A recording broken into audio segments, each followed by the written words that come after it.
Oi, pessoal, tudo bem? Aqui quem tá falando é a Tia Louise, ok? A nossa aula de ciências.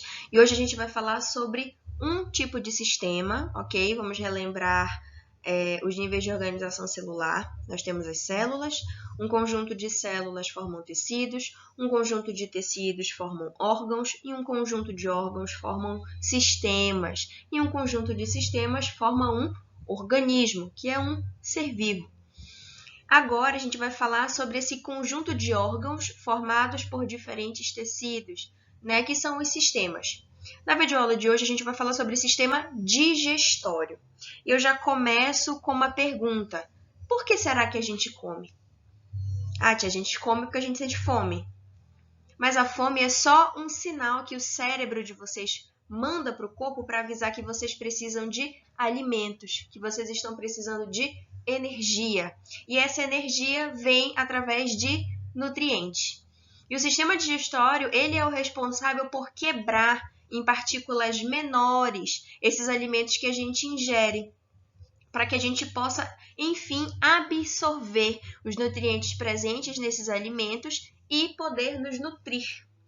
Então, esse processo de quebra dos alimentos em partículas cada vez menores e a absorção de nutrientes presentes nesses alimentos, a gente dá o nome de digestão.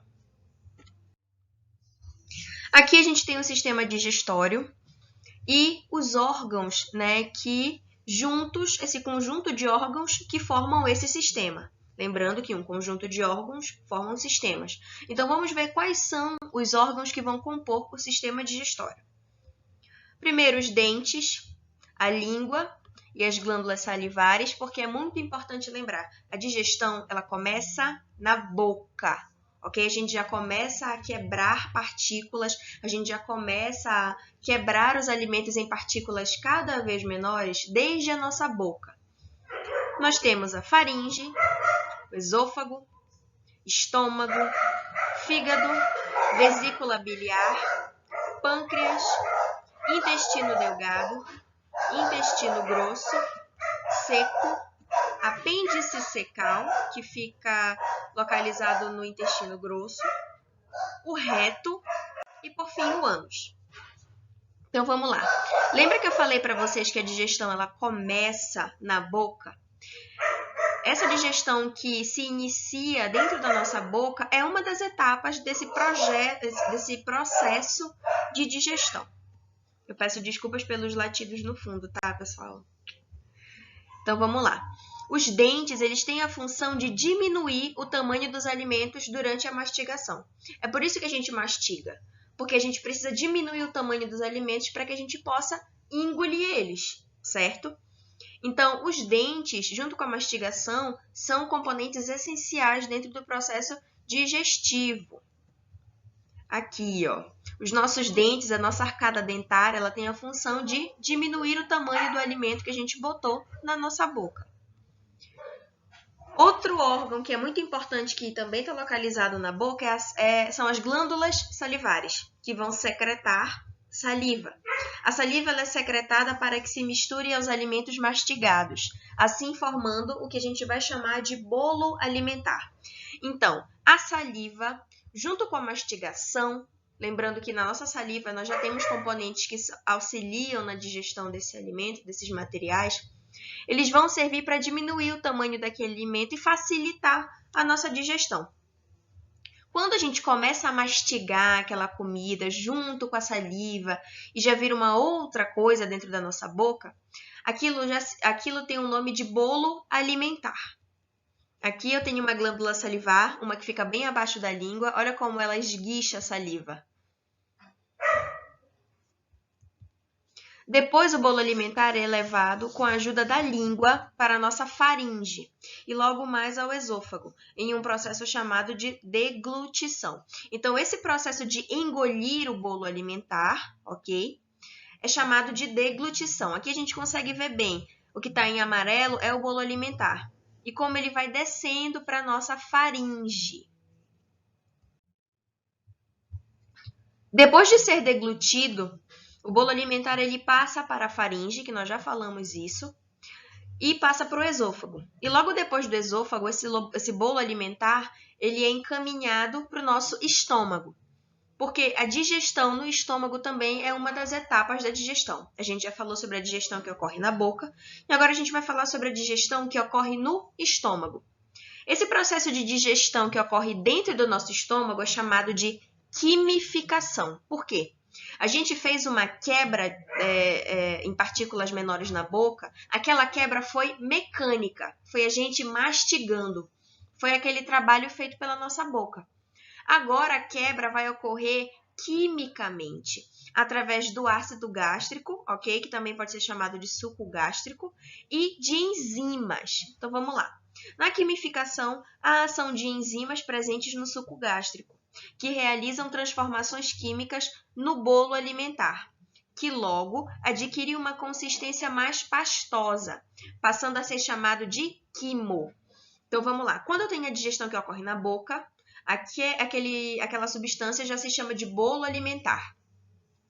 Quando aquele alimento que foi quebrado mecanicamente na boca passa para o estômago, ele passa por uma quebra química, né? Através de suco gástrico, através das enzimas, e a partir daí ele é chamado de quimo. Então vamos às etapas dessa digestão que ocorre no estômago. A primeira delas é um hormônio chamado gastrina estimula as células gástricas a secretar ácido clorídrico, que é o nosso suco gástrico, e enzimas para favorecer a digestão. Como segundo passo, a gente tem o ácido, né, que vai propiciar a transformação de duas enzimas importantes. A pepsina, que vai digerir a proteína presente naquele bolo alimentar, e a renina, que vai propiciar a coagulação do leite, tudo que tem lactose, né?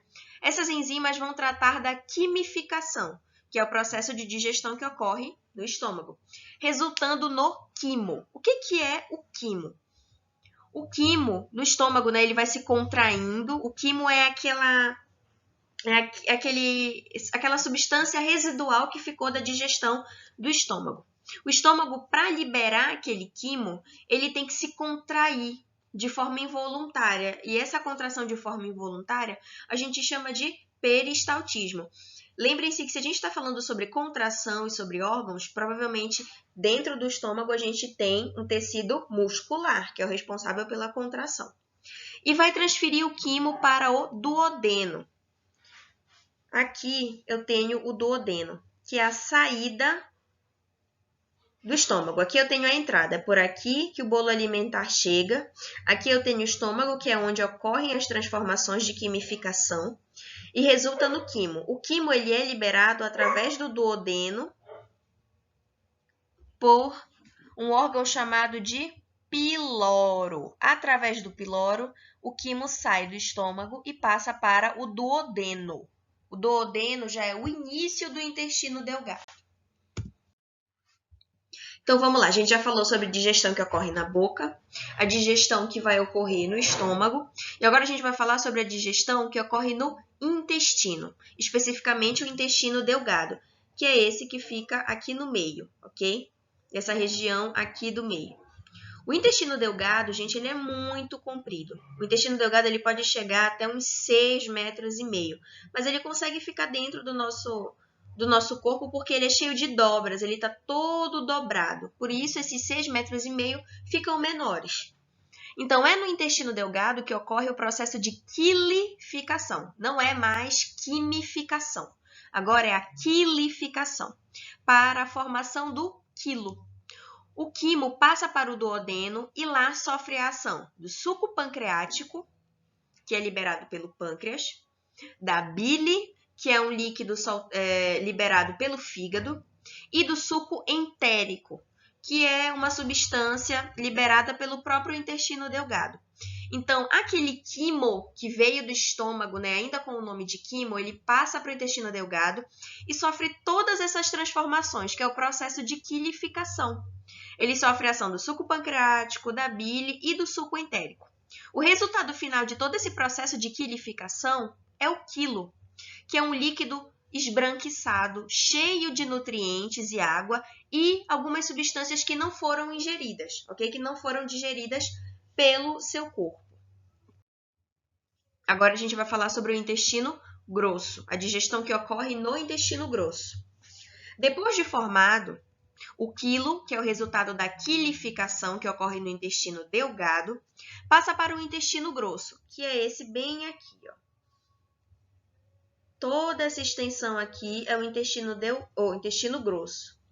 E aqui a gente tem o final dele, que vai resultar no reto e a saída dessas fezes, né, que são todas aquelas substâncias que não foram digeridas pelo seu organismo, nas fezes, pelo ânus.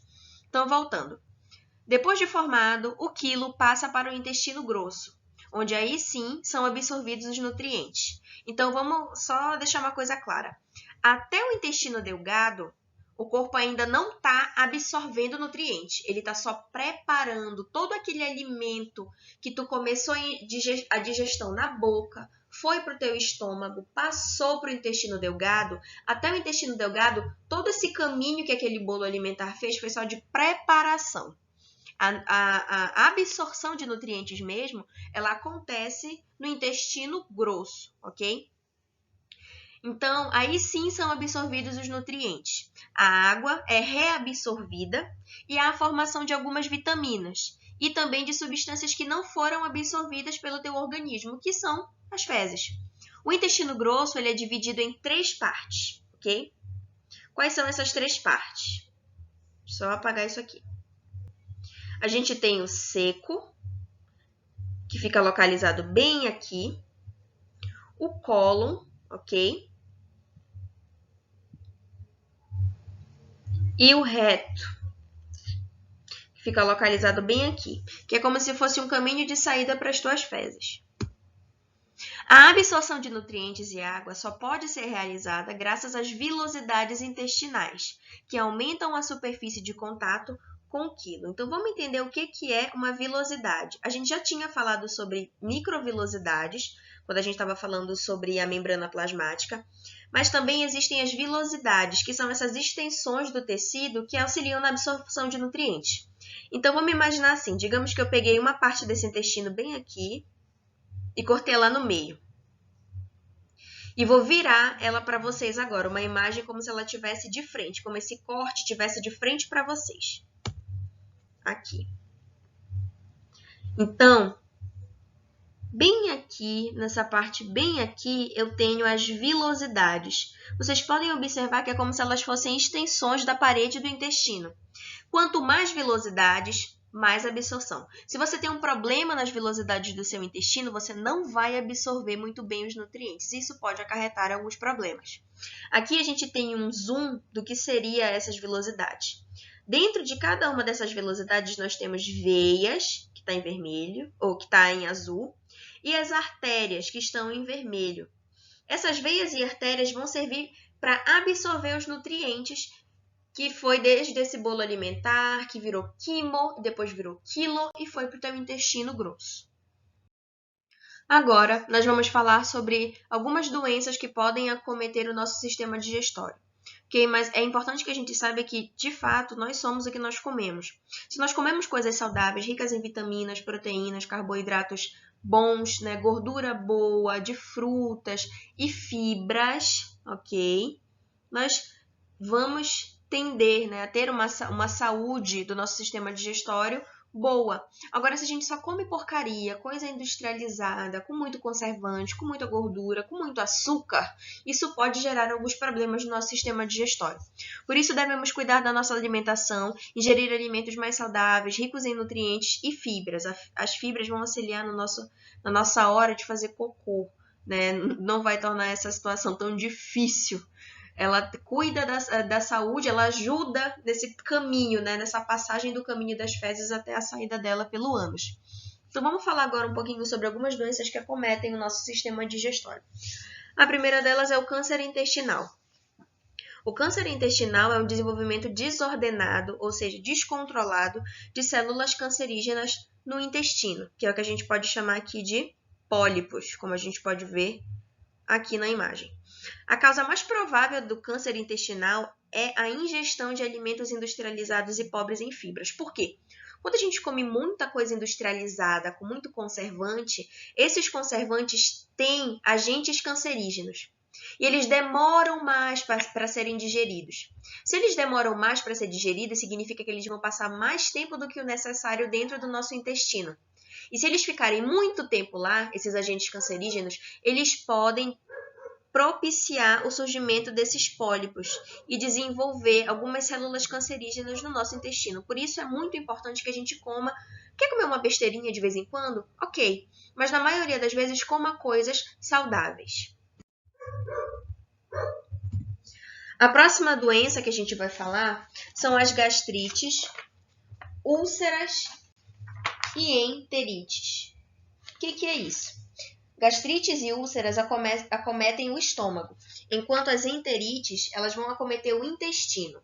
A ingestão de substâncias ácidas e alcoólicas produz uma maior concentração de suco gástrico no estômago, no duodeno e no intestino grosso, no cólon, propiciando irritações, inflamações e até feridas na mucosa desses órgãos, causando gastrites, úlceras e enterites. Isso causa muita irritação. A gastrite, quem já teve gastrite, úlcera, né? A úlcera é uma ferida que tem no estômago e é muito difícil de tratar, gente. Então, cuidem da alimentação de vocês.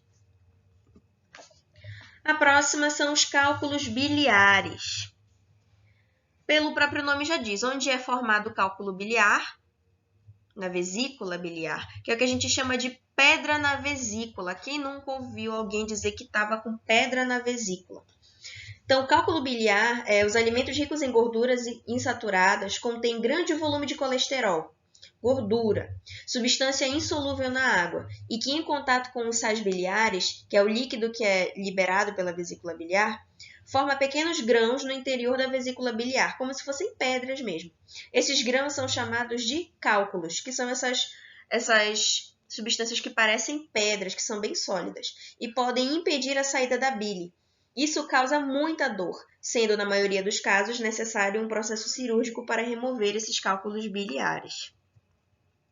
A próxima doença são as cáries dentárias, uma coisa muito comum que muita criança tem, porque come muito doce, come muita besteira e esquece de passar fio dental, esquece de escovar o dente. Vamos lá, as cáries são oriundas do acúmulo de restos de alimento na boca, provocando fermentação, ou seja, decomposição, e criando um ambiente favorável à proliferação de bactérias. Então lembre-se, gente, toda cárie é uma decomposição do seu dente, é o seu dente sendo decomposto por bactérias. Você está vendo o processo de decomposição acontecer dentro da sua boca. A decomposição química dos resíduos alimentares origina ácidos que dissolvem o fosfato de cálcio e abrem brechas microscópicas nos dentes, que às vezes nem é tão microscópica assim, né? Olha essa imagem, gigantesca essa cárie. As bactérias vão se infiltrar por essas brechas e atacam as substâncias orgânicas que constituem a dentina, que é do que o nosso dente é feito. A prevenção mais comum das cáries é naturalmente a limpeza. Ou seja, passe fio dental e escove os seus dentes 3 vezes ao dia ou mais, ok? E tenham cuidado, se dediquem nessa parte da escovação. Não escovem de qualquer jeito. Escovem direito para não ficar com mau hálito, para não ficar com placa bacteriana na língua, aquela placa branca, né, que é resíduo de resto de comida. Infecções intestinais. Os alimentos e a água não tratada podem estar contaminados com bactérias ou protozoários patogênicos, ou seja, protozoários que causam doenças. Quando ingeridos, podem causar inflamações na mucosa do intestino, originando infecções. Os principais sintomas desse quadro são cólica, que é dor no abdômen, diarreia e náusea, ou seja, tontura, enjoo. O tratamento deve ser feito com a administração de antibióticos, ou seja, são remédios específicos para se combater bactérias, soro ou solução salina, que é para a hidratação do indivíduo que está com infecção intestinal. E por fim, nós temos as doenças hepáticas. O consumo exagerado de bebida alcoólica provoca uma disfunção no fígado, ou seja, ele começa a funcionar de um jeito que não era para ele funcionar, causando uma grave patologia. Patologia significa doença, denominada de cirrose hepática. Doença que vai se caracterizar pela destruição das células do fígado. Ocorre fibrose intensa, que vai obstruir a passagem do sangue pelo fígado. Isso vai impedir que ele exerça a função de purificar o sangue. e os nutrientes absorvidos pelo intestino, resultando em uma insuficiência hepática. Toda vez que você ouvir essa palavra hepática, significa que a gente está falando sobre o fígado. Quem tem hepatite é uma inflamação no fígado, ok? Então, vamos só fazer um resumão aqui. Quando nós botamos o alimento na boca, mastigamos e misturamos ele com saliva, ele se chama bolo alimentar. Esse bolo alimentar, logo depois da mastigação e da mistura com a saliva, ele é deglutido. Ocorre a deglutição, que é esse processo de engolir o bolo alimentar, que vai encaminhar esse bolo alimentar para a faringe e o esôfago. Lá no estômago, depois que passa pelo esôfago, né, a ação do suco gástrico e de enzimas, que são a pepsina e a renina, ocorrem, né, para a formação de uma substância pastosa, que é encaminhada para o duodeno. E essa substância é chamada de quimo. Então, enquanto ela está na nossa boca sendo mastigada e chega no estômago, ela é chamada de bolo alimentar. Depois do processo de quimificação que ocorre no estômago, essa substância se chama quimo. Logo depois, o quimo vai para o duodeno e vai se encaminhar para o intestino, que é o intestino delgado, onde a gente tem a ação do suco pancreático, da bile e do suco entérico, para a formação de um líquido esbranquiçado, muito rico em nutrientes e água e substâncias que não foram digeridas. E a essa substância, esse líquido esbranquiçado, a gente chama de quilo. Depois o quilo ele é encaminhado para o intestino grosso, onde enfim vai ocorrer a absorção de nutrientes e vão ser eliminadas todo o material, todas as substâncias que não foram digeridas pelo nosso intestino, que são transformadas em fezes. Bem, pessoal, até a próxima aula. E é isso.